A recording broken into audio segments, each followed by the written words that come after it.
O'zbekistonda ustalar orasida trendga aylanayotgan Launchpad 9 modeli o'z puliga arziydimi yoki arzimaydimi? Qani buni sizlar bilan birgalikda ko'rib chiqamiz.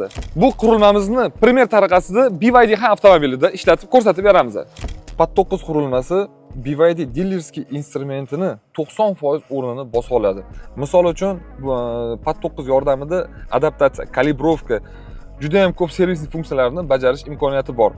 Yana undan qulaylik afzallik tomonlarini TPMS ni обучение qilish yoki bo'lmasam qaysidir bloklarni, vinlarini, pin kodlarini o'zgartirish, hattoki yaqinda bir yengillik bo'ladi deyishyapti. Bloklarni privyazka qilish ham qo'shilmoqda. Xo'p, mana hozir diagnostikani boshladik. Hozir bu yerda topologiyani ko'rsatdi. Bu yana bitta afzallik tomoni, ya'ni daraxt, ko'pchilik bizning tilda, oddiy tilda daraxt deyshadi. Bu narsa o'zi topologiya bo'ladi. Har bitta blok ketma-ketligi va bloklarni отдельный har bittasini ajratib turish uchun, diagnostika qilayotganda qaysi blokda qanaqa xato, qaysi yo'nalish bo'yicha xatoligini ko'rish uchun juda ham qulay bo'ladi. Misol uchun bizda hozir media tizimida xatolik bor. Media tizimiga kirganimizda current turibdi. Current ya'ni bizda естественно hozirgi xatolar. Ya'ni bu yerda bizda sim karta qo'yilmagan, aloqalar yo'q. Sim karta qo'yib aloqaga chiqsa, bu muammo ham yo'qoladi. Xo'p, undan tashqari bizda system list bor. System listga kirganimizda o'sha daraxtdan chiqib ketib, ya'ni topologiyadan chiqib, mana mana shunaqa ko'rinishga keladi. Va undan tashqari multi system data stream. Hozir buni отдельно yo'q qolsin.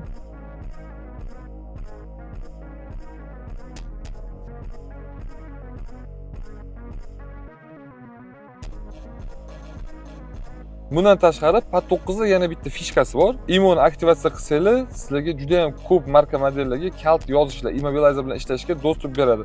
Misol uchun, buni ichida BYD ham mavjud. Ko'rib turganinglardek, BYD rusumi. Bizda mana shu BYD dilerskiy qurilmasi bo'lmasdan oldin biza iminni Pad 9 da, undan oldin Pad 7 edi. Pad 7 da shu imonni aktivatsiya qilib, mana shu orqali biza pultlarni, o'sha smart ключlarni yozardik.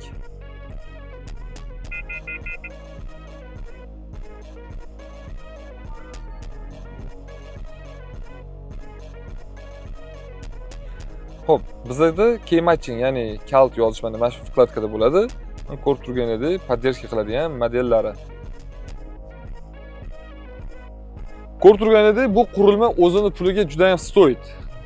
O'zini pulini kerak bo'lsa 10 martalab, 20 martalab oqlaydi. Bu qurilmani bemalol olib ishlatsanglar bo'ladi.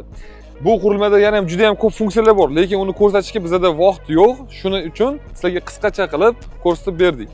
Agar kimga shunaqa qurilma kerak bo'lsa, avtoservis uskunalari Doniyor aka bemalol murojaat qilaverasizlar. Xudo xolasa chiroyli va sifatli qilib garantiyalar bilan qilib beradilar.